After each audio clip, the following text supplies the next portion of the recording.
자, 이어서 우리는 제 7강 되겠습니다. 7강은 교재 페이지 46쪽 문제 28번 할 차례죠. 자, 문제 28번 페이지 46쪽 이미 여기와 관련된 이론은 해드렸습니다. 오늘은 2021년 7월 20일 화요일입니다. 일일 핵심 정리가 인터넷 강의 들으신 분들은 거기 올라 있을 거예요. 보시면 됩니다. 거기 정답까지 다 있으니까 혼자 공부하셔도 되고, 그 다음에 보충자료 2021년 7월 20일자 보충자료 이거는 이따가 우리 강의할 때 또 보겠습니다. 그걸 이따가 보면 됩니다. 자료 올라 있죠. 인터넷 강의 들으신 분들은. 자, 그러면 이제 강의 진행하겠습니다. 먼저 46쪽 문제 28번 건축법상 건축 허가 등의 제한에 관한 기술 틀린 것은 이미 우리가 앞에서 이론 다 해드렸는데 여기 건축 허가 등이란 뭐냐? 건축 허가뿐만 아니라 착공도 얘기합니다. 건축 허가뿐만 아니라 착공을 허가 등이라고 표현했습니다. 그건 뭔 얘기냐? 일정한 기준을 충족하면은 허가를 제한할 수도 있고, 또 이미 허가받은 착공도 제한할 수 있습니다. 그럼 주체가 누구냐? 주체는 둘입니다.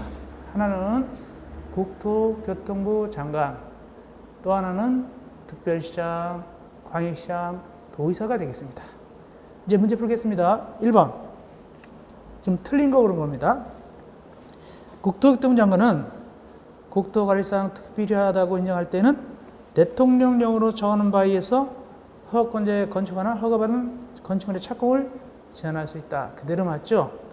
국토교통부 장관은 나라 전체를 신경 쓰기 때문에 국토관리상 그럽니다. 두 번째, 국토교통부 장관은 주무부 장관이 국방, 문화재보존, 환경보존 또는 국민 경제상 특히 필요하다고 인정해서 요청하는 경우에는 대통령령이 정하는 바에 의해서 허가권자의 허가나 허가받은 건축물의 착공을 제한할 수 있다. 그대로 맞습니다. 특별히 중개사에서는 이렇게 나온 적도 있어요. 예를 들어서 국토교통부 장관은 국방상 필요할 때는 국방부 장관이 요청할 때 이런 식으로 주무장관을 풀어서, 또 만약에 문화재 보존은 문화관광부 장관이 요청할 때 이렇게 풀어서도 넣은 적이 있습니다. 이어서 세 번째, 특별시장, 광역시장, 도의사는 자기적만 신경 쓰죠. 그래서 여기 지역계획 또는 도시 군계획에 특히 필요하다고 인정할 때, 그래가지고 대통령령이 정하는 바에 의해서 자기 밑에 있는 시장, 군수, 구청장한테 야, 허가 내주지 마 이렇게 할 수도 있고, 지난번에 허가받은 거 착공을 제한해 라고 할 수 있습니다. 그래서 시장, 군수, 구청장의 건축하나 이미 허가받은 착공도 제한할 수 있습니다. 네 번째, 아주 중요한 것이죠. 이런 건 이제 주관식도 나올 수 있죠. 단답형. 제한 기간은 얼마냐? 숫자 넣을 수 있죠. 허가나 착공 제한할 때는 그 기간은 2년입니다. 2년. 그 다음 연장도 가능한데, 연장은 1회 한해서 1년 범위에서 연장할 수 있다. 1회 한해서 1년 범위 연장할 수 있다. 아주 중요한 내용이 되겠죠. 마지막 5번. 5번은 왜 틀렸는가? 특별시장, 광역시장, 도의사가 시장, 군수 또는 구청장의 건축하나 허가받은 건축물의 착공을 제한할 때는 미리 사전에 국토교통부 장관에게 승인을 받아야 된다. 아주 그럴듯합니다. 근데 틀린 거예요. 사전 승인 받는 게 아닙니다. 제안해놓고 보고 올립니다. 굳이 사전 승인 받지 않고 일단 제안해놓고 지체 없이 보고 올립니다. 그래서 해설해가지고 허가받은 건축물의 착공 제한하는 경우에는 즉시 국토교통부 장관한테 보고해야 되고, 이때 보고받은 국토교통부 장관은 야, 이거 지나치잖아 이럴 때는 해제를 명할 수 있습니다. 그래서 사전 승인이 아니라 사후 즉시 보고다. 답은 5번이 되겠습니다. 28번 문제는 그대로 다 중요한 내용들입니다. 하나도 버릴 게 하나도 없어요. 그 지문 자체가 공부할 내용들이죠. 정리가 딱 되죠. 이대로 하셔야 됩니다. 이어서 29번 내려갑시다. 건축 허가, 건축 신고 및 사전 승인에 관한 질문으로 가장 적합하지 않은 것은 이제 원래는 건축허가 받죠. 근데 예외적으로 경미한 경우는 건축 신고하는 경우도 있고 그 다음에 또 사전 승인은 뭐냐면 허가 대상 건물에 대해서 허가 대상, 신고 대상 말고 허가 대상 건축물을 짓는 건축주가 사전에 여기가 되는가 안 되는가 등등을 승인받을 수가 있죠. 이것이 사전 승인입니다. 내용 중에서 가장 적합하지 않은 것, 틀린 것을 골라보시오. 그런 뜻이죠. 1번 21층 이상 또는 연면적이 10만 제곱미터 이상 건축물이다. 다만 공장, 창고 등 시하고 을 허가할 때는 특별시, 광역시를 제한 지역은 미리 도지사 승인 얻습니다. 맞습니다. 사전 승인 받습니다. 특별시, 광역시가 아니니까. 근데 만약에 이러한 건물을 특별시, 광역시에다 지을 때는 특별시장, 광역시장이 직접 내줍니다. 근데 특별시, 광역시가 아닐 때는 도지사의 승인을 한다. 그럼 누가 권해준대? 허가권자는 시장 군수가 되겠습니다. 허가권자는 시장 군수. 그래서 시장 군수가 미리 도지사 사전 승인을 얻어가지고 내주게 되죠. 이런 큰 건물은. 1번 맞고. 2번 국가나 지방자치단체가 건축물을 건축하는 경우는 이게 이제 소위 이 공용건축물입니다. 공용건축물. 즉 검찰 청사나 또는 구청 청사나 시청 청사나 교도소 같은 거 이런 거 지을 때는 굳이 허가권자인데 허가받을 필요가 없죠. 그럼 뭐 하면 되냐? 협의하면 됩니다. 그래서 미리 건축물의 소재지를 관할하는 허가권자한테 허가받거나 신고하는 것이 아니라 협의하면 된다. 협의하면 이때 협의한 경우는 허가받거나 신고한 걸로 본다. 그대로 간주해 줍니다. 이 경우에 허가받았거나 신고한 거 이 공인건축물은 나중에 사용 승인도 안 받습니다. 그냥 잘 지었다고 지체 없이 그 허가권자한테 통보만 해주면 됩니다. 이어서 세 번째, 기획재정부 장관은 국민경제상황 필요할 때는 국토교통부 장관에게 건축허가 제한을 요청할 수 있다. 그렇습니다. 이렇게 국방부 장관 이런 식으로도 풀어서 얘기할 수가 있습니다. 올라가서 지문 4번, 47조 위에 4번. 표준 설계 도서에서 건축하는 건축물로서 그 용도 규모가 주위 환경, 미관상 지장이 없다. 그때는 건축재로 정할 때는 신고대상 맞습니다. 신고대상이죠. 그 다음 5번째, 주거환경, 교육환경 등 주변 환경 보호사항 필요하다고 인정해서 도의사가 정하는 지역에서 원칙적인 기준이 3층 이상 또는 연면적기가 1,000제곱미터 이상인 위락시설하고 숙박시설을 건축할 때는 사전에 도지사의 승인 받아야 된다. 주거환경, 교육환경은 굳이 3층 연면적기 1,000 옵션에 걸리지 않습니다. 그보다 작더라 하더라도 위락시설, 숙박시설 지을 때는 도지사 사전 승인 얻습니다. 누가 얻는다? 사전 승인 시장 군수가. 그래서 이 3층 이상 연면적기 1,000 이상 꼭 걸리는 건 아닙니다. 그래서 틀렸다. 그러면 이 3층 이상 연면적기 1,000 이상 걸리는 건 어떤 경우냐? 도지사 사전 승인 대상 중에서 자연환경 수질 보호를 위하여 이게 있습니다. 기본소만 알겠지만 우리가 공부할 때 기본소 펴놓고 하면 좋겠다고 그랬죠.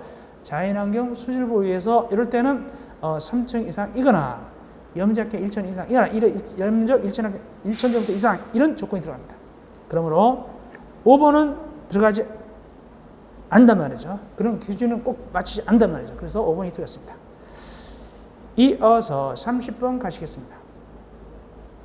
건축법 내에서 규정하는 가설 건축물의 허가 기준으로서 가장 부적당한 것은 앞에서 이미 배웠다시피 가설 건축물은 허가 대상도 있고 축조 신고 대상도 있습니다. 허가 대상이든 축조 신고 대상이든 누구한테 가느냐? 그분들입니다. 소위 그분들 특별자치시장, 특별자치도지사, 시장, 군수, 구시장한테 갑니다. 그러면 허가 대상은 어떤 것을 허가받느냐? 이런 말이 보입니다. 도시공개시설 예정지 이러면 허가 대상이고 신고, 축조 신고는 뭐냐? 재복구, 흥행, 전람회, 공사용, 가설 이런 건 신고 대상입니다. 자, 요거는 허가 대상입니다. 허가받을 때 기준이 있단 말이죠. 가장 부적당한 것은 이제 틀린 걸 고르라. 허가 안 내주겠죠? 1번 공동택, 판매시설, 운수시설 등으로서 분양을 목적으로 건축하는 건축물이 아닐 것. 이 가설 건축물은 특별히 허가받는 거는 원적으로 3년 이내죠. 존치기간이 3년 이내인데 이걸 팔아먹으면 안 되죠. 팔아먹으면 안 됩니다. 그래서 안 된다. 1번 맞고. 임대 같은 건 괜찮죠. 세 주는 건 괜찮죠. 그러나 분양은 안 됩니다. 2번 철근 콘크리트 또는 철근 콘크리트가 아닐 것. 너무 튼튼하면 안 됩니다. 철골이나 철근 들어가면 안 됩니다. 왜? 나중에 철거하기가 곤란하니까. 그래서 맞고. 세 번째 4층 이상이 아닐 것. 맞습니다. 3층 이하만 됩니다. 4층 이상 안 됩니다. 3층 이하만 됩니다. 다음 네 번째 존치기간은 2년일 것. 허가받는 거 존치기간은 3년이랍니다. 3년. 그래서 답은 4번이 됐고 비교적 쉬운 문제가 되겠습니다. 다만 3년인데 도시공객 사업이 시행될 때까지 연장할 수 있다. 이건 뭔 소리냐? 3년이랬는데 혹시 이제 거기가 뭐냐면 이 허가받는 가설 건축물은 도시공객 사업이 시행될 곳이에요. 근데 거기가 도로 예정지인데 임시로 내줬는데 도로공사가 돈이 없어 더 늦어진대요. 그럼 더 오래 있을 수 있다는 뜻입니다. 더 오래 허가 대상 가설 건축물이 더 존치될 수도 있다. 그런 뜻입니다. 늦어지니까. 도시 사업이 늦어지니까. 답은 4번이고 다섯 번째 전기, 수도, 가스 등 새로운 간선 공급 설비의 설치를 요하지 않을 것. 한마디로 이 가금을 허가내주는데 이제 와서 전봇대를 심거나 가스관을 묻거나 그러면 안 돼요. 그럴 필요 있으면 안 내줍니다. 이미 전기, 가스 다 돼 있는데 그냥 이렇게 갖다 쓰는 정도. 그럴 때 가금을 허가내지 가금을 위해서 전봇대 심고 가스관 묻고 그러면 안 내린다는 뜻입니다. 그러므로 틀린 것은 4번만 틀렸네요. 존치기간은 3년 이내죠. 그렇다면 참고로 축조 신고하는 가설 건축물은 몇 년일까? 원적으로 존치기간 거기도 3년입니다. 허가도 3년, 축조 신고도 3년입니다. 가설 건축물에 대하여. 48쪽 갑시다. 31번 건축법령 사용승인과 관련된 설명으로서 틀린 것은 우리가 일반적으로 도시사업 같은 거 한다. 도로를 갖다가 완공했다. 또 무슨 뭘 완공했다는 보통 준공검사 받는다. 준공인가 받는다. 그럽니다. 그러나 여기 건축법상은 건물 다 완료했으면 뭘 받냐면 사용승인을 받죠. 사용승인. 주택법상은 뭘 받는다고 얘기하고 사용검사를 받는다고 얘기하죠. 근데 일부만 쓰는 경우 있죠. 일부만 쓰는 것은 주택법이나 건축법이나 용어를 똑같이 씁니다. 임시사용승인, 임시사용승인 이렇게 씁니다. 자, 보겠습니다. 틀린 것. 건축주가 사용승인 받았다. 전기사업법에 따른 전기설비의 사용전 검사를 받은 걸로 본다. 예, 맞습니다. 이 사용승인 받으면은 대상에 대해서 똑같이 이런 의제를 해줍니다. 의제를 해줍니다. 그래서 1번은 맞고 2번 식수 등 조경에 필요한 조치를 하기 위해 부적합한 시기에 건축공사가 완료된 건축물에 대하여는 허가권자가 제한하는 시기까지 식수 등 조경에 필요한 조치를 할 것을 조건해서 임시 사용을 승인할 수 있다. 여기 이건 식수가 뭐냐? 먹는 물이 아닙니다. 먹는 물이 아니라 나무 심는다. 근데 조경까지 끝나야 사용 승인 나옵니다. 조경이 안 되면 아직 안 나와요. 완료가 안 됐으니까. 근데 조경하려고 했더니 예를 들어서 한겨울에 공사가 끝났다. 그럼 거기다가 나무 심으면 얼어 죽어 버리죠. 그럴 때는 나무 심는 걸 나중에 하기로 하고 허가권자가 지정하는 시기까지 식수 등 조경에 필요한 조치를 할 것을 조건으로 나중에 심기로 조건하고 임사용 승인할 수도 있습니다. 그 뜻입니다. 세 번째, 임시 사용기간은 2년 이내. 굉장히 중요합니다. 이거 시험 잘 나오죠. 임시 사용기간은 2년인데 그 옆에 연장이 더 중요한 겁니다. 대형 건축물 또는 안방공사등으로 공사기간이 장기간이다. 그때는 연장할 수 있다. 주의할 것은 연장은 1년이다, 2년이다 이게 필요 없어요.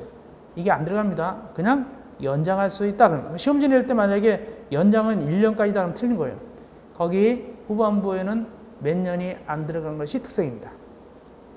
다음 네 번째, 허가권자는 사용 승인 신청을 받은 경우는 국토교통부령이 정하는 게는 14일 내 사용 승인 위한 검사 실시한다. 14일이 아니라 7일이죠. 7일.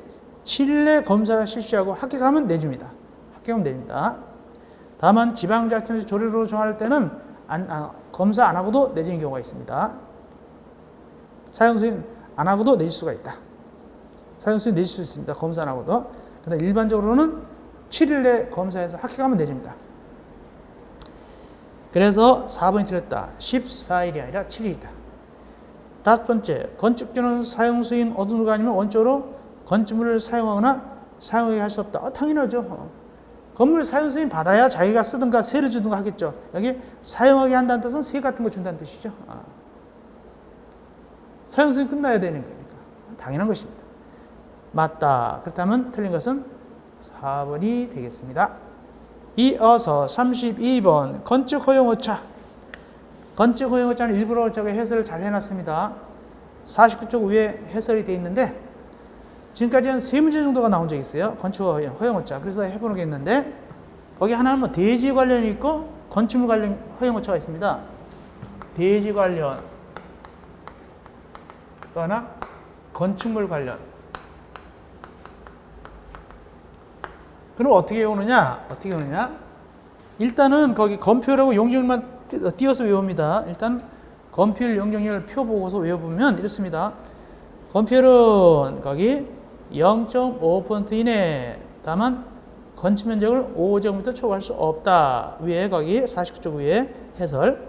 두 번째, 용적률은 1% 이내인데 연면적이 30제곱미터 초과할 수 없다. 이렇게 돼 있죠. 요거 외워놓고. 그 다음에 나머지 어떻게 하냐? 나머지 이렇게 하면 됩니다. 무슨 두께다. 무슨 두께. 무슨 거리. 이렇게 두께자와 거리가 들어가면 몇 퍼센트 이내냐? 3% 이내가 되겠습니다. 3% 이내. 거리 두께가 들어가면 3% 이내고 외울 때 나머지는 2% 이내, 2% 이내 이렇게. 네. 이게 가장 핵심이에요. 그 다음에 이제 나중에 뭐 거기 2%라 하더라도 조금 가로쳐 놓고 조금 더 있는 건 있긴 있어요. 그러나 이게 대세입니다. 그래서 일단은 건폐율 얼마 1% 해놓고 건축면적 얼마 넘을 수 없고 5제곱미터 넘을 수 없고 그 다음에 용적률 얼마 1% 건폐율은 0.5% 건폐율은 얼마 0.5% 하고 5제곱미터 넘을 수 없고 용적률은 1% 하고 30제곱미터 연면적이 30제곱미터 초과할 수 없고 이렇게 해놓고 나머지는 무슨 두께다 무슨 거리다 하면 3% 이내고 나머지는 다 2% 이내입니다. 자, 한번 이제 문제 풀어보겠습니다. 자, 32번 인접 대지 경계선과의 거리가 들어갔죠? 거리는 3% 이내죠. 1번 틀렸고 2번 용적률 2% 이내, 용적률은 1% 이내죠. 그래서 여기 괄호 30제곱미터 초과는 맞는데 불과 30제곱미터 초과는 안 된다 맞는데 1%죠. 틀렸고 세 번째 반장 높이는 거리도 아니고 두께도 아니잖아요. 그럼 나머지 뭐죠? 2%죠. 그래서 높이는 거기 2%가 돼야 돼요. 3번은 2%가 된다. 왜? 거리도 아니고 두께도 아니니까. 4번 거리 나왔네. 건축선 후퇴 거리 3% 이게 답이죠. 4번 그대로 답이 보이네요. 다섯 번째 건폐율은 0.5%죠. 건폐율은 0.5%고 얼마 넘을 수 없다. 건축면적이 5제곱미터를 넘을 수 없다. 이렇게 하시면 되겠죠. 자, 그렇다면 답은 4번이 되겠네요. 이렇게 풀면 거의 80% 이상 풀립니다. 요거만 외워놔도. 이렇게 외워놔도. 이어서 33번 가시겠습니다. 49쪽 밑에 33번. 건축법상 신고사항을 설명한 것으로 틀린 것은? 신고사항은 되게 잘 나옵니다. 신고사항은 아주 많이 나왔다. 10문제 이상 나왔죠. 진짜 10문제 이상 굉장히 많이 나옵니다. 자, 틀린 것은 1번. 산업단지 안에서 건축하는 2층 이하인 건축물로서 염자기가 500제곱미터 이하인 공장. 이거 신고 맞죠? 맞습니다. 두 번째. 연미적이 200제곱미터 미만이고 3층 미만인 건축물의 대수선. 원래 대수선도 뭐 받으라고 했죠? 대수선도 원래 허가받는 거 아니겠습니까? 근데 이때는 작은 건물 연면적 200제곱미터 미만이고 3층 미만 이럴 때는 신고하게 되는 거예요. 그리고 위에 1번의 공장은 그거는 최근에 5년 전쯤에 중개사에서 나왔어요. 세 번째, 바닥면적기가 85제곱미터 이내 중축 개축해주 맞습니다. 85제곱미터 초과가 아니에요. 85제곱미터 넘는 초과가 아니라 이내입니다. 맞고. 네 번째, 소규모 건축물 염자기가 100제곱미터 이하죠. 소규모 건축물은 염자기가 100제곱미터 이하일 때 건축할 때 역시 신고 대상이고. 그 다음에 다섯 번째, 관리적, 농림적, 도시적 안에서 틀렸네. 도시적은 들어가면 안 됩니다.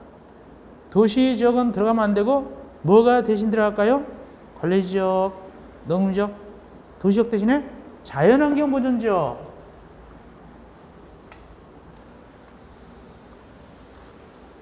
대신에 자연환경.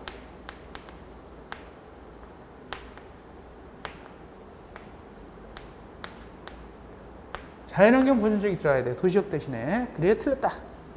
그래 놓고 연면적 200제곱미터 미만이고 3층 미만인 건축물의 건축이다. 다만 지구 단위 계획 및 방제 지구 등 제취약 지역으로서 대통령령으로 정하는 구역 안에서 건축물은 제외한다.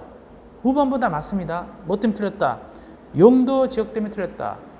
도시 지역 대신에 뭐가 들어야 된다? 자연 환경 보존적이 들어가야 된다. 그래서 5번이 틀렸습니다. 이어서 50페이지 가십시다. 50페이지 34번입니다. 현행법상 건축법상의 현행 건축법상 제도에 좀 틀린 것은 사전결정 신청자는 사전결정 통지받았다. 2년 내 건축을 신청해야 되고 만약에 신청하지 아니하면 사전결정 효력이 상실된다. 아주 중요하죠. 맞습니다. 사전결정 2년 내 끝나면 2년 내 건축을 신청해야 돼요. 통지받으면 아주 중요한 내용이고 맞고. 두 번째, 허가권자는 건축법과 민원 일괄협의를 사전결정 신청일 또는 건축할 신청일부터 10일 내에 개최한다. 예, 맞습니다. 그러면 건축법과 민원 일괄협의가 뭔데를 설명해 드립니다. 건축법과 민원 일괄협의가 뭔데를 설명하겠습니다. 우리가 건축 허가나 신고를 하게 되면 23가지 정도가 의제가 돼요. 허가받거나 신고하면 23가지 관계법령에서 의제가 됩니다. 관계법이 의제되는데 이때는 의제가 되면 막 의제가 되는 건 아니고 해당되는 관계행정기관과 협의를 해야 돼요. 이때 해당되는 관계행정기관은 15일 내에 의견 줘야 돼요. 15일 내에 의견 줘야 되는데 그러면 허가권자 입장이나 신고받은 입장에서 보면은 이거 갖다가 여러 기관에서 계속적으로 협의하다 보니까 2달, 3달 걸린단 말이죠. 이런 것을 방지하기 위해서 그 관계행정기관의 장이 해당하는 공무원들이 뭐예요? 일괄협의합니다. 한꺼번에 모인다. 이게 복합민원 일괄협의입니다. 그래가지고 서로 의논을 교환한 다음에 그 밑에 알겠지만 의견을 한 다음에 나중에 가서 5일 내에 우리 입장에서는 이렇다 그렇다를 얘기해 줘야 돼요. 그렇게 빨리빨리 끝나야만이 이 15일 내에 회신할 수 있으니까 그 뜻입니다. 그래서 이걸 갖다가 사전결정 신청, 건축허가 신청가 있으면 10일 내에 개최해야 됩니다. 건축복합민원협의회는 사전결정에 대한 몇 가지 의제되고 4가지가 의제되는데 이 4가지 의제사항에 대해서 의제하기 위해서 또 건축허가 신청되면 23가지 정도가 되는데 23가지 정도의 의제를 위해서 10일 내에 개최합니다. 맞고. 세 번째, 그래서 이걸 개최하기 위해서 이제 모입니다. 사전결정 또는 건축의 관계 행정기관 및 관계부서는 그 협의회 회의를 개최한 날부터 며칠 내, 5일 내, 이제 공무원들이 모여서 의논을 했거든요. 의논한 다음에 다시 돌아가서 5일 내 동의, 부동의 의견을 허가권자에 제출한다. 우리 입장에서 이렇습니다라고 의견을 제출해야 돼요. 5일 내, 7일이 아니라 5일이 되겠습니다. 답은 3번입니다. 약간 깐깐한 문제입니다. 깐깐합니다.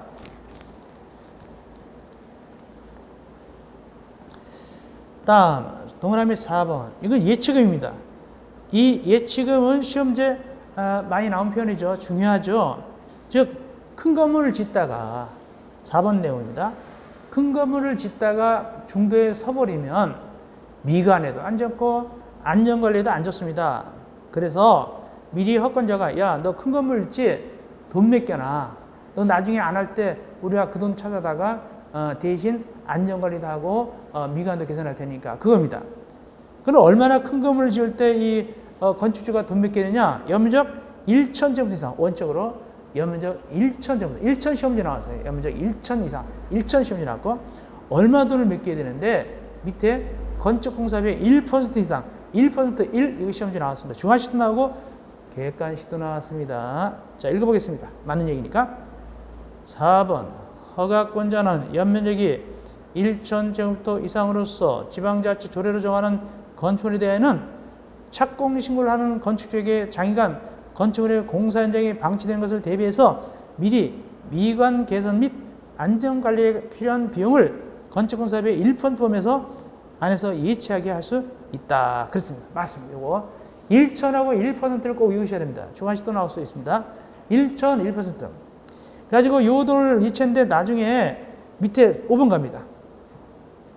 진짜 중단했어요. 그럼 어떡하냐, 허가권자가. 진짜 중단해서 문제가 됐다. 그럼 허가권자 이렇게 합니다. 허가권자는 5번. 공사 현장이 방치되어 도시 미관을 제외하고 안전에 위하다고 판단하는 경우는 허가받는 자한테 건축물의 공사 현장에 대한 미관 및 안전관리에 대한 개선을 명할 수 있다. 명령을 내립니다. 그 다음에 이제 후속 얘기가 어떻게 나오냐면 이 명령을 따르지 않으면 지난번에 예치금 맡긴 거 있죠? 4번에서 예치금 맡겼죠? 이 예치금을 찾아다가 행정 대집행합니다. 근데 행정 대집행하다가 돈을 다 썼다, 모자르다. 그럼 추가로 징수할 수도 있어요. 여기까지가 처리가 되는 겁니다. 자, 이어서 35번 갑시다. 건축법상 사정결정 통지받은 경우는 허가를 받거나 신고 또는 협의한 것을 보는 경우가 아닌 것은 이거는 감정평가사 시험에서 시작해가지고 최근에 중개사 같은데 또 우리 이런데 변리사 같은데 이런 데서도 나왔던 문제가 되겠습니다. 즉 뭐냐면 사정결정 받으면 말이죠. 사정결정 받으면 죄송합니다. 아까 변리사는 아니고요. 감정평가사 제가 착각했습니다. 감정평가사. 자, 사정결정 받으면 감정평가사에서 이 문제 나왔던 것입니다. 여기 사정결정 받으면 네 가지가 의제됩니다. 네 가지가 의제되도록 되어 있습니다. 뭐냐? 우리 외웠죠? 먼저 우리 공부할 때 외웠는데 개발행위 허가, 그 다음에 산지 전용, 그 다음에 농지 전용, 그 다음에 하천 전용 이 네 가지 배웠잖아요. 어떻게 배웠냐면은 강아지가 개발행위 허가, 산과 논을 뛰어다니다가 산 전용, 논 전용, 목말라서 하천에서 물 먹었다, 하천 전용 이렇게 됩니다. 그래서 네 가지 개발행위 허가, 그 다음에 산지 전용, 농지 전용, 그 다음에 하천 전용. 5번에 사도 개설 허가는 없어요. 사도 개설 허가라는 것은 들어있지 않다. 의제되는 것 중에서 사정결정 받으면 의제되는 것 중에서 사도 개설은 없어요. 네 가지 고 1, 2, 3, 4만입니다. 그래서 답은 5번이 되겠다 하는 것입니다. 다만 이걸 하려면은 이게 의제가 되려면 협의를 해야 돼요. 협의하려면 관계 행정기관자 협의해야 됩니다. 이 네 가지에 대해서 1, 2, 3, 4. 그러면 관계 행정기관 며칠 내에 의견 제되냐? 15일 내에 의견 제되고 15일 내에 의견 제되고 만약에 의견을 제출하지 않았다. 그러면 그냥 협의가 이루어진 걸로 봅니다. 거기까지 알면 더 좋겠네요. 이어서 36번입니다. 다음 중 건축법상 공사 감리에 관한 규정 등 틀린 것은 공사 감리는 일단은 누가 시행하냐? 감리자정은 두 가지가 있죠. 원칙적으로 건축주가 지정하되 원칙적으로 건축주가 지정하지만 예외적으로 또 소규모 건축물로서 건축주가 직접 시공하거나 또는 주택인 경우는 그거는 이제 허가권자가 감자를 시행해 줍니다. 자, 틀린 거. 1번 공사 현장에 건축사업을 두는 공사감자는 최초로 건축사업을 배치하는 경우는 착공 예정일부터 7일 이내에 건축사업 배치 현황을 허가권자 제출한다. 예, 명단을 제출해야 됩니다. 감자가 누구다 이렇게. 맞고. 두 번째, 다중이용 건축물은 원래 둘 다 가능합니다. 즉 여기 나와 있는 건설기술 유업자도 가능하고 예외적으로 건축사도 가능합니다. 그러나 원칙은 이 건설기술진흥법에 따른 건설기술 유업자를 감시를 합니다. 물론 예외적으로 누구나 가능하고 건축사도 예외적으로 조건하에서 가능합니다. 세 번째, 상세 시공도명. 이거는 꼭 이어야 되죠. 염자기가 얼마 이사할 때 상세 시공도면 작성하도록 누가 감리자가 시공자한테 요청하느냐. 5,000제곱미터 이상. 염자기 5,000 외에 되겠네요. 염자기 5,000 이상. 그 다음 네 번째, 건축주는 건축가 받아야 하는 건축물을 건축하는 경우는 사용 승인을 받은 후 10년 이상이 경과돼서 리모델이 필요한 건축물을 리모델하는 경우에 건축사를 공사감자 시행한다. 일반적인 경우는 건축사를 감자로 시행하게 되는데 이때 리모델은 사용 승인 받은 후 15년이 경과됩니다. 15년이 경과된 겁니다. 15년 경과. 10년 이상 경과가 아니라 15년 이상 경과. 그래서 답은 4번이 되겠습니다. 다섯 번째, 상주 감리 대상. 즉 거기 관계 감리 직원이 꼭 붙어 있으란 말이죠. 어떤 공사일 때 받음잡기가 5,000제곱미터 이상 공사, 받음잡기가 5,000제곱미터 이상 공사 같은 거 등등인데 대표적인 게 받음잡기가 5,000제곱미터 이상. 이때는 공사 감리하는 그 건축사업가 상주 감리 거기 붙어 있어야 됩니다. 붙어 있어야 됩니다. 이때 이 공사 감리자는 경력이 2년 이상 종사한 경력이 있는 자가 붙어 있어야 됩니다. 2년 이상 경력인 자. 아파트 공사도 역시 붙어 있어야 됩니다. 아파트 공사도 역시 붙어 있어야 되고. 자, 37번 갑시다. 건축법상 대지에 적용 등에 출하여야 하는 건축물은 괄호 단 건축법 적용 규제와 규정 특별 건축구역 특례 건축은 고려하지 않는다. 이게 재작년 문제 나온 겁니다. 재작년 문제 이렇게 나왔어요. 거기 괄호는 뭐냐면 그냥 보통 답을 하시오. 특별히 신경 쓰지 말고 답하면 됩니다. 그 뜻입니다. 자, 아는 대로 하면 됩니다. 자, 1번 조치입니다. 적용. 녹지 지역의 면적 5,000제곱미터인 대지에 건축하는 건축들이 아니라 건축물로 고쳐야 되어 있죠. 건축물. 오타가 났네요. 건축물.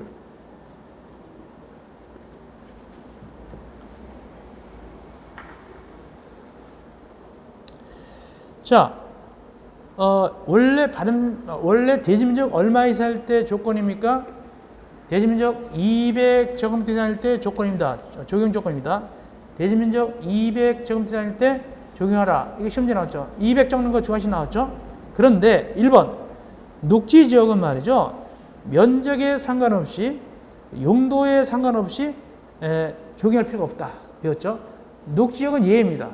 녹지역은 바로 나가면 나무 있고 풀이 있기 때문에 굳이 할 필요가 없습니다. 그래서 1번은 안 되고 할 필요가 없고. 두 번째, 도시공기획설 예정시에서 건축하는 염자기가 2,000제곱미터인 가설 건축물, 허가 대상 가설 건축물도 역시 대상이 아닙니다. 허가 대상 가설 건축물도 역시 대상이 아니다. 예외 있습니다. 예외 그대로 배웠습니다. 예외 그대로 있습니다. 아니고. 그래서 2번은 왜냐면 도시공기획설 예정지라고 되어 있죠. 이건 허가 대상 아니겠습니까? 허가 대상 가설 건축물은 굳이 할 필요가 없습니다. 세 번째, 상업지역인데 면적이 1,000제곱미터 대지에 건축하는 숙박시설. 일단은 상업지역은 해야 됩니다. 녹지역이 아니니까. 두 번째, 면적이 1,000이니까 200제곱미터 이상 되죠. 200제곱미터 이상일 때 해야 되니까 1,000은 해당되죠. 그 다음에 숙박시설은 제외가 안 됩니다. 그래서 그거 3번이 답입니다. 그래서 상업지역에서 면적이 1,000이니까 200제곱미터 넘었으니까 거기다가 숙박시설 해야 됩니다. 그래서 답은 3번이 되겠습니다. 네 번째 왜 안 하는가? 축사는 가리지 아니하고 안 합니다. 축사는 면적, 농림지역 이런 거 안 가립니다. 농림지역이든 아니든 면적이 3,000이든 아니든 간에 축사 자체로는 여기 200제곱미터 이상이라 하더라도 할 필요가 없습니다. 축사는 안 합니다. 축사는 제외됩니다. 원초적으로 제외됩니다. 다섯 번째, 관리적인 면적 1,500제곱미터인 대지에 건축하는 공장. 공장 말이죠. 용도적 따지지 않습니다. 관리적 이런 거 따지지 않고 공장은 여기 대지 면적이 1,500제곱미터라고 그랬죠. 공장은 대지 면적은 5,000제곱미터 미만일 때는 안 합니다. 공장은 대지 면적은 5,000제곱미터 미만일 때는 안 합니다. 1,500이니까 안 해도 되겠죠. 그리고 염자계, 즉 건물 크기로는 1,500제곱미터 미만일 때 안 합니다. 근데 여기는 대지예요. 대지는 5,000에다 걸려요. 5,000 미만이죠. 1,500이니까 안 해도 되겠죠. 그런 뜻입니다. 답은 그래서 3번이 되겠는데 재작년 문제인데 비교적 생각을 좀 해야 되는 문제예요. 생각을 좀 해야 되는 문제다. 알고는 있는데 응용을 해야 되겠죠. 알고는 있는데 응용을 해야 되겠죠. 그래서 답은 3번이 되겠습니다. 이어서 38번. 이건 16회 때 문제. 이걸 알면 우리가 37번 문제를 풀 수 있겠죠. 이것을 알면 앞에 37번 문제를 쉽게 풀 수 있습니다. 연결되어 있으니까. 그래서 이 기출문제가 나오고 또 한 몇 년 있다 또 나오고 그래요. 그래서 이거 기출문제가 중요한데 38번 문제 보겠습니다. 연관되죠, 문제. 다음은 건축법령상 예외적으로 대지의 조경 등으로 조치를 하지 아니할 수 있는 건축물에 관한 규정의 일부다. 그러니까 조경 예외. 원래 200제곱미터 이상 할 때는 대지가 그때는 해야 되겠지만 이건 예외다. 가란에 숫자를 순서대로 나열한 것. 제16회 때 객관식이죠. 쉽겠죠. 객관식은 쉽죠. 첫째, 녹지역은 안 한다. 아까 얘기했죠, 제가. 녹지역은 면적 상관없이 안 한다고 그랬죠. 녹지역은 안 한다고 그랬고. 두 번째, 공장은 대지는 얼마라고 했죠? 대지는 5,000제곱미터 미만이라고 그랬죠. 대지는 5,000제곱미터 미만이고. 3번, 염자계 공장 건물 크기는 1,500제곱미터 미만. 그래서 앞에는 5,000, 뒤에는 1,500. 답은 4번이 되겠죠. 이거 알면은 37번 문제도 풀었어요. 37번 문제도 풀 수 있는 겁니다. 그 다음에 네 번째, 산업단지 안에 공장. 다섯 번째, 대지에 소음기가 있단 말이죠. 염분. 대지에 소음기가 있다는 것은 식물이 죽는단 말이죠. 왜? 소음기가 있으니까, 염분이 있으니까. 그럴 때는 나중에 할 수 있습니다. 이런 건 나중에 할 수도 있게 되겠죠. 자, 그러므로 38번 답은 4번이다. 이 38번 답은 37번보다는 쉬운데 이 38번을 알면은 37번을 갖다가 응용해서 풀 수가 있게 되겠죠. 연관되는 문제입니다. 둘 다 기출문제죠. 그래서 기출문제가 중요합니다. 자, 우리 여기 건축법상 건축물의 대지와 도로에 관한 설명으로 옳은 것은 건축법 제3조에 따른 적용제에는 고려하지 않는다. 그냥 일반적으로 답하라 그 뜻입니다. 이것도 기출문제네요. 1번, 허가권자는 주민이 오랫동안 통행로로 사용하고 있는 사실상의 통로로서 해당 지방지 조례로 정하는 경우는 이해관계인이 동의하고 건축의 심의를 거쳐 도로로 지정하여야 한다라고 되어 있는데 주의하세요. 자, 도로를 이렇게 되죠. 도로. 우리가 배웠는데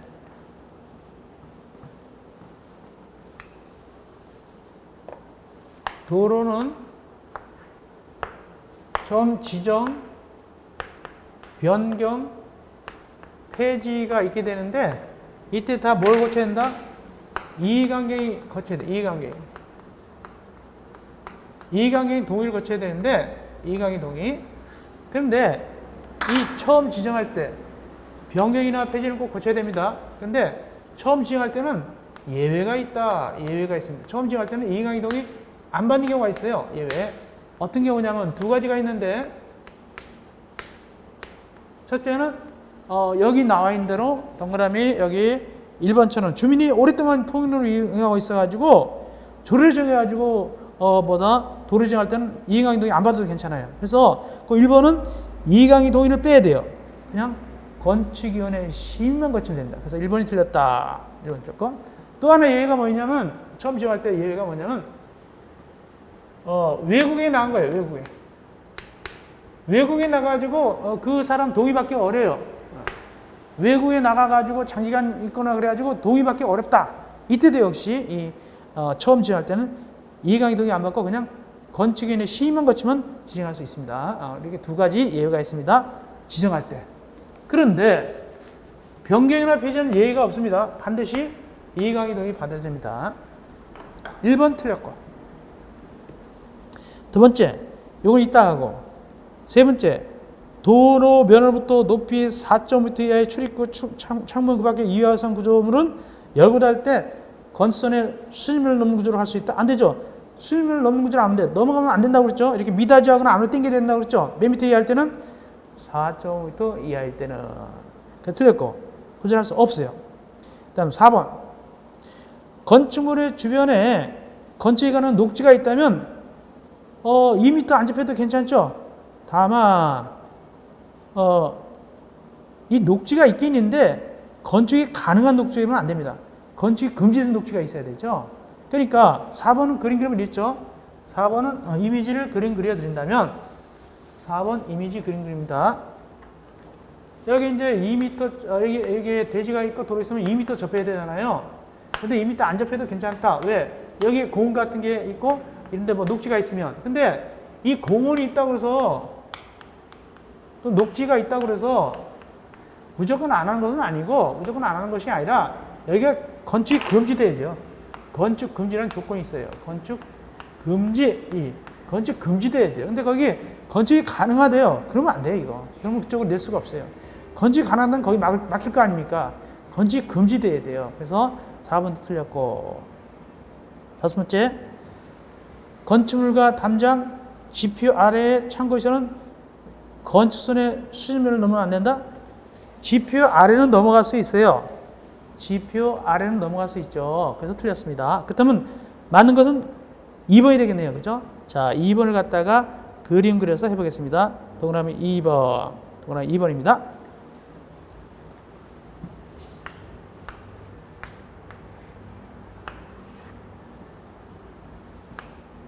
자, 이게 도로 모퉁이죠. 이럴 때 우리가 어떻게 배웠냐면 이걸 공부할 때 간이표, 쉽게 풀 수 있는 표를 소개해 드렸죠. 자, 일단 각도부터 봅시다. 각도가 90도래요. 90도면 그림을 다시 그려야겠네. 90도. 이게 90도래요. 90도.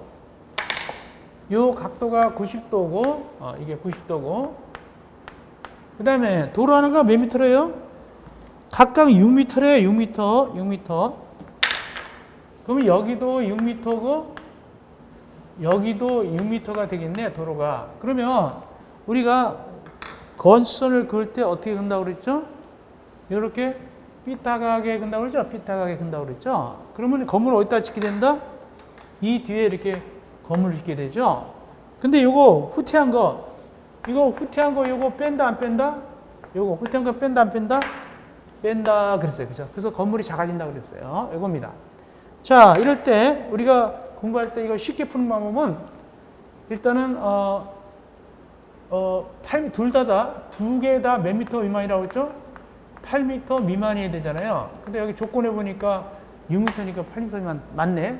근데 이걸 이렇게 하면 좋겠다고 그랬죠? 4m 이상 6m 미만은 이걸 그냥 소라 부르고 6m 이상 8m 미만은 대라 부른다. 이렇게. 그래가지고 이제 이렇게 표를 외울 때 쉽게 90도 미만, 90도 이상 120도 미만 해가지고 어떻게 외웠냐면 우리가 공부하기를 대 곱하기 대, 대하고 대가 교체할 때 대 곱하기 소, 대하고 소가 교체할 때 소 곱하기 소, 소가 소하고 소하고 교체할 때 기억나시죠? 이거죠. 그 실제로 뭐만 외운다고 그랬어요? 4, 3, 2, 3, 2, 2만 외우면 된다고 그랬죠? 이게 기출문제죠? 이 문제 기출문제입니다. 이게 19회 때. 자, 요 결국에 우리 머릿속에 4, 3이 3, 2만 있으면 되는 거예요. 자, 그럼 이제 조건에다 집어넣어 봅시다. 각도가 몇 도라고요? 90도다. 90도는 위일까요, 아래일까요? 90도는 위입니까, 아래입니까? 여기 아래에 들어. 90도 이상. 여기에 들어가죠. 90도 이상. 여기에. 90도. 여기. 그렇다면 3 아니면 2 아니면 2가 되겠네. 두 번째. 6m는 뭐에 속할까요? 6m는 소일까요? 대에 속할까요? 6m는 이상. 대에 속하겠죠? 그렇다면 이 밑에서 대대. 요거네. 그럼 몇 미터입니까? 3m가 되겠습니다. 그럼 여기 3m를 후퇴하고 여기는 똑같이 무조건 3m입니다. 하나가 3m면 또 하나 3m. 하나가 2m면 또 하나 2m입니다. 3m로 튄다. 답은 2번 맞네요. 요거 어렵게 나왔습니다. 이것도 감정평가에서 시험 시작했던데 여기 관리사까지 나왔어요. 이게. 이어서 40번 문제 가겠습니다. 40번. 건축법령상 건축물의 대지와 도로에 대한 설명이다.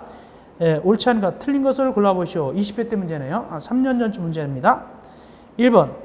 건축물의 대지는 건축물의 용도상 방수의 필요가 없는 경우는 인접한 도로면보다 낮아도 된다. 원래 도로는 대지는 도로보다 낮으면 안 돼요. 근데 예외적으로 방수의 필요가 없다. 그럴 때는 예외적으로 대지가 도로보다 낮을 수도 있습니다. 맞습니다. 두 번째, 대지에 확보해야 되는 공개공지 면적.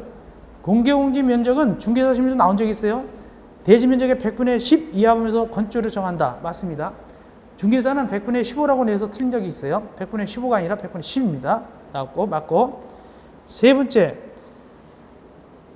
건축물의 대지에 확보하는 공개공지는 피로티로 할 수 없다?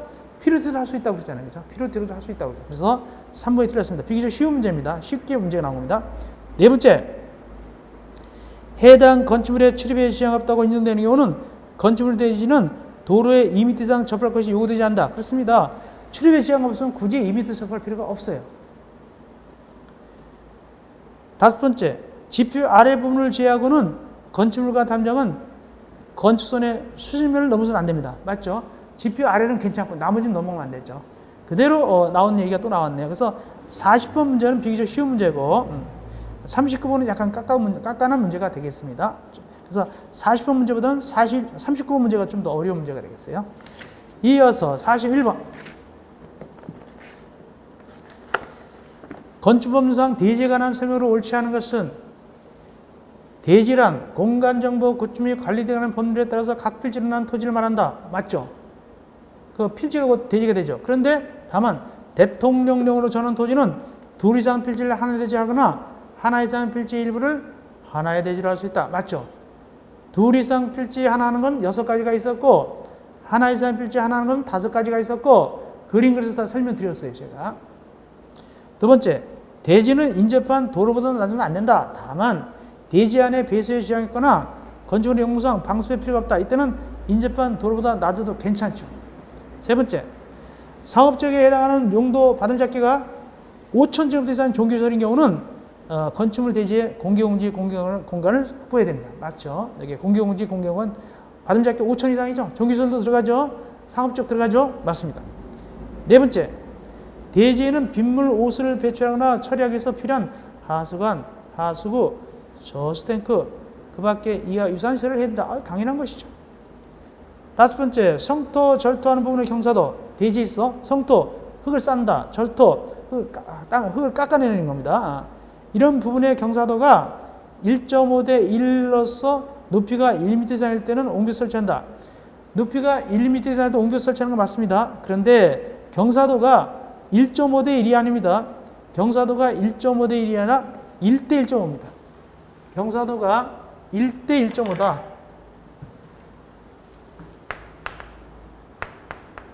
그림 그리면 이렇게 됩니다. 여기 1이고 여기가 1.5가 되겠습니다. 이렇게. 여기가 1이고 여기가 1.5입니다. 1대 1.5. 요 그림 요겁니다. 요거.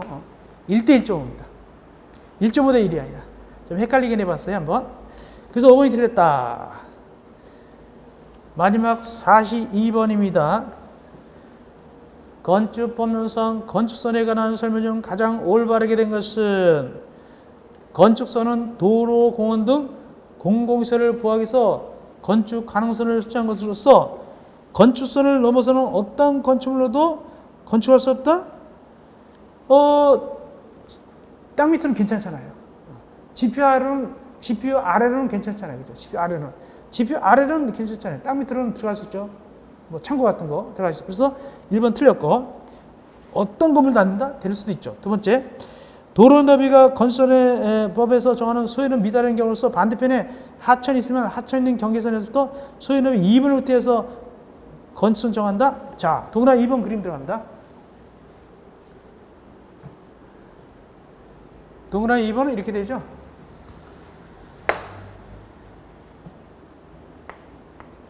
이렇게 도로가 있고 여기 대지가 있고 이쪽에 하천이 있는 거예요. 이쪽에 하천, 이렇게 하천이 있습니다. 근데 이 도로가 좀 좁아요. 즉 미달이라고 해서 미달, 거기 소유는 미달입니다. 그러니까 이것이 만약 2m짜리다 그러면 4m 안 됐다. 이렇게 예를 들면 이 반대쪽 경계선부터 얼마를 후퇴하느냐? 4m를 후퇴해서 긋게 됩니다. 이 도로 반대쪽 경계선부터 4m를 후퇴하는 겁니다. 즉 4m는 뭘까요? 소요 너비 2분이 아니라 소요 너비죠. 소요 너비만큼 후퇴합니다. 소요 너비만큼. 그래서 거기서 3번 틀렸다. 3번 틀렸고요. 2번 틀렸고요. 2번 틀렸다. 2번 틀렸고. 세 번째, 특별자치시장 등등 그분들이 도시환경 개선을 위해서 도시역에서 2m 범위에서 건설을 따로 지정할 수 있다? 이게 뭐냐면 이거죠. 그림 그려드렸죠. 몇 미터까지 후퇴할 수 있죠? 4m까지 도시역에서. 어떤 거냐면 이겁니다. 그림이 이겁니다. 자, 이렇게 도로가 있고 대지가 있다. 이게 도로가 몇 미터다? 10m다. 그럼 굳이 건축선을 후퇴할 필요가 있을까요? 없을까요? 안 해도 괜찮죠. 근데 후퇴시켰어요. 누가? 거기 그분들이. 왜? 도시 환경 개선을 위해서 위치정비, 환경정비로 개선하려고 후퇴시킨 거예요. 어느 지역에서? 도시적에서. 몇 미터까지 후퇴시킬까요? 이거 4m까지 후퇴시킨다고 배웠어요. 4m까지. 2m가 아니라 4m까지 후퇴시킵니다. 그럼 건물 어디다 짓죠? 여기다 건물 짓죠.